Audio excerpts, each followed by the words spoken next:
people? Welcome back to the channel. Um, First things first, I want to say thanks for your support. Thanks for liking the videos. Thanks for subscribing to the channel. That's very much appreciated. And without further ado, let's get into the transfer news today. So I think early in the afternoon, a couple of news stories broke. We have Drewsbury-Hall being linked to Chelsea. And I have witnessed a meltdown on social media because allegedly, because he is a championship player, there should not be a reason why a team like Chelsea is trying to sign him. Now, for me, back in the day, we signed one of the very best defenders we've ever had at this club, Gary Cahill. We got him from Bolton Wanderers for like £7 million. And he turned out to be a good piece of business. He was one of the best defenders we had at this club, and we got him from Bolton. Now, just last year, Leicester City were in the league, right? So it's not like he spent a few years in the championship and then the team are trying to, sign him. But even if he did, I don't see the problem. If you can play, you can play. Whether you're playing the championship, whether you're playing League One, it doesn't matter. If you have the skill, if you have the talent, if you can ball, you can ball. So I just don't really understand why um it's such a weird thing to see. I mean, we signed Ngolo, we signed Drinkwater from Leicester City, and in as much as people like to basically talk smack about this new ownership, back in the Abramovich days, we also had some failed signings as well. The likes of your Bakayokos, your Drinkwaters, your just Zapacostas, and just a few, signings that just never worked out. So for me, this is a this is a good player that would add, some things to the squad. Now, even before Maresca was signed, apparently there were, you know, the rumors that, well, he's just coming in as a yes man and the club is going to sign who they want to sign, and he just has to essentially just work with what he got. But if he's going to, and this is a big if Chelsea does sign Drewsbury-Hall, then wouldn't that indicate that the management, or the manager had some sort of influence on that deal? Now, the rebuttal might be, well, then why did they sack Pochettino? Because he wanted more control in transfers. Maybe they just didn't see his vision the way they might be looking at Marescas. Maybe because they want to do things differently now. Maybe them not listening to Pochettino in the beginning probably backfire, so they figure they'll probably do it right this time. I don't know. We never were in the room when these conversations were being had, so I just don't really understand why people can say for certain that this is how it's going to be, and that's just how it's going to be. Drewsbury Hall is a player that has played a decent amount of games. For Leicester, he's played in the league. Now he's gone to League One. He's played over 40 something odd games. He had a decent amount of goals and assists return. I mean, for anything less than 40 mil for, English player that will, fill the English quota for someone who can potentially handle it, himself in the league, I just don't see why that would be a problem. That just tells me that the likes of your Conor Gallagher's, your Cesare Casades, and maybe even Carney Chukwuemeka might be going on loan. Ugochukwu might also go on loan. I'm not sure about Andre Santos, but if you're signing someone like Drewsbury Hall, then yeah, it looks like there might be a few outgoings that might be happening. Um, and would you ask if you said to me right now, you can choose Drewsbury Hall or you could choose Conor Gallagher? I personally, I'll keep them both because they offer me two different things, right? If I had to get rid of one, then I'm going to go with the guy who's more technical, the guy who's a little bit more techy, has more output. And if you look at the squad that we have right now, you can see the vision is not being built to have more runners into the team. It's a lot of these guys are technical. A lot of these guys like the ball at their feet. A lot of these guys can just maintain possession. And, unfortunately, Gallagher does not offer you a lot of these things. He has an engine. He can tackle, he can win the ball, he can press. But if you have to sell him to either Spurs or Aston Villa or somebody else for more money than you're paying for Drewsbury-Hall, then I think that's a solid replacement. You sell for a profit, you buy this guy, you still have a low change left to improve the team however else you want. So I think it's very disingenuous, like when he's getting that much slack because your Oli Watkins, your Ivan Tonys, your Koreshes, these guys play championship football. So I don't think this is like the worst deal.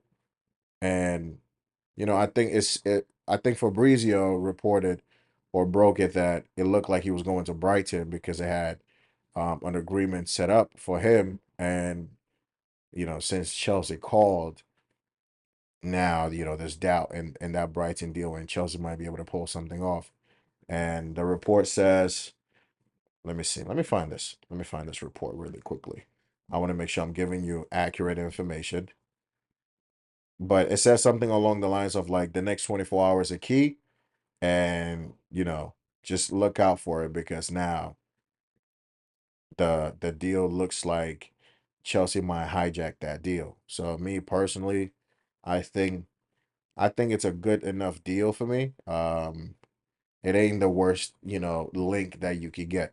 He's already worked with a manager, so it will be, his instructions and expectations will be easily translated onto the field. He knows exactly what the coach expects of him, and he's a nice he'll be a nice little addition. So I don't really see anything in it. Um, and when you look at Chelsea when it comes to selling, because again, people ask this question all the time. Chelsea can't move these players on. Chelsea can't do this. Chelsea can't do that. This is why we have Arsenal Football Club, because a lot of these players who we might not like, they'll take them. We have a good working relationship with Arsenal, and yeah, we can help each other out. They help us out with your Kai Havertz's, your Jorginho's, um, your Yossi Benayoun's, the guys who are at that age, your Petr Cechs, Willian, a few examples. They love themselves a Chelsea, graduate. So they will do business. I think at any point, if we wanted to sell Mikhailo Mudryk, I'm pretty sure Arsenal will probably take him off our hands. So we should be, all right over there. But Chelsea look like they're selling um Amari Hutchinson to Ipswich Town for anywhere between 22 to 23 mil, has been the reported. The fees, uh, talks ongoing on personal terms with the players' agents, no buyback clauses, only sell on clause, according to Fabrizio. So this looks like one of those pretty straightforward deals that will happen. Chelsea will get their money, it will go straight on the books because let's face it, this seems like the direction that these owners want to pursue. They want to buy potential, sell them later, buy more potential, sell them later. I mean, we've at this point we've at least signed like 10, 15 players who were, 20 and under. We're getting tired, but it's just unfortunately this is what it's looking like. If you're still not sure what their MO is, if you're not sure what their vision is, well, they're showing it to us. This is what we want to do. And I think People always want us fans to, I guess, just go a grain, against the grain. But it's like, yo, this is what they want to do. We can say we don't like it as much as we like, but they still have the final say. So back to Drewsbury-Hall and Hutchinson, I think these are good deals. One going, one outgoing, one incoming. I think these are pretty solid deals. I think we were also linked with Califiori, and you know when the flavor of the month comes out, everyone turns into an expert because now they've watched a lot of Bologna, they've watched a lot of Califiori, they know how he plays, they know his strengths, his weaknesses. No, they don't. No one mentioned his name last year, just last year before the season ended. And no one was talking about Califiori. Now, I've seen his games at the Euros. He looks very tidy. He's confident. He can move the ball out of the defense. He doesn't look scared. He doesn't look out of place. His positioning has been okay. He looks like a good player, and if he does get his big move, then he gets his big move. But again, we just got to remember that recency bias can be a very bad thing because I perfect example is Dovbik because I mentioned him in another video.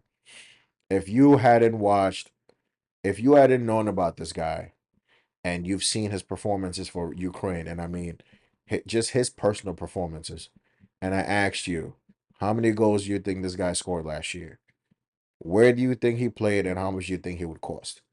Guarantee you, it's not going to be anywhere near the numbers he actually hit. So we just got to be careful when people ask what striker do you want your club to have, people say Dovbik.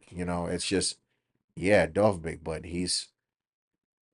that form might not translate from Spain to England to wherever else he wants to go. So we just got to be careful. We've seen it with our own, Enzo Fernandez. Yeah, he had a great World Cup, young player of the year. I mean, to be fair to him, when he came in his first 6 months, he was actually good. Everything good we did came through Enzo Fernandez. And as of last year, he regressed a bit. He had his hernia problems. Cool. We'll give him another year to prove himself. But I'm just saying, that recency hype, it just might not always, work out in your favor. So just Califiori has been linked to Liverpool, Chelsea, big teams, right? And for an Italian defender, I'm really not concerned because Italians tend to have really good defenders. They have good players, but their defenders tend to be, bang on the money. So it doesn't look like money wasted, in my opinion, if anybody ever got that deal done. So um, I think if we are looking at him, then that also means that we might have to be selling someone um, because he's a left-sided, player. I personally like Cucurella, so that wouldn't be somebody I would like to see move on. If anything, I would like to see Chilwell moved on, but high wages, vice captain, I don't know who's gonna take him right now. But you look at your Levi Colwell's, your Dasasis, your Badia Shields, Tosin, Fafana. We have enough defenders, right? So, uh, but again, you want to sign Califiori, cool. Give you some cover on the left back, left defensive areas, only because Chilwell's never fit. And you can really use the versatility from this guy. So I think that will be depending on the price. I'm pretty sure there's a few other defenders you can scout, and they might be worth the money. I'm not saying he wouldn't be, but I'm just saying you gotta take all this, with a grain of salt. You never know how he might turn out. So that's a solid link. I like it. Let's see if we're able to pull that off. Now, Chalobah is another guy they're trying to sell. Like I get it. You've sold your Matsons, you've sold Lewis Halls. You're trying to sell Armando Broja. I understand, but Chalobah is one of those guys who, at the tail end of the season last year, he was one of the best defenders we had. Now he's had his bozo moments ever since Tuchel came in. I think one game that stands out to me was that Liverpool game where he could have just cleared the ball with his feet and he decided to go with his head. And, Mane capitalized and scored that goal. So he's always had a bozo moment in him because he's got that bozo gene. But he's a solid, 7 out of 10 guy every game. Solid. He's quick. Recovery pace is good. He can play a pass. He can defend. Aerially, he's not the most aerially dominant defender, but again, he has a lot of the basics you can work with. Now, if they sold him, and just for the price he's being quoted for, 25 mil, I think is extremely cheap. Like extremely, extremely affordable. I think a lot of these big teams should be looking at him. Man United, you should be looking at someone like a Chalobah. Um, Even like an Arsenal should be looking at someone like this.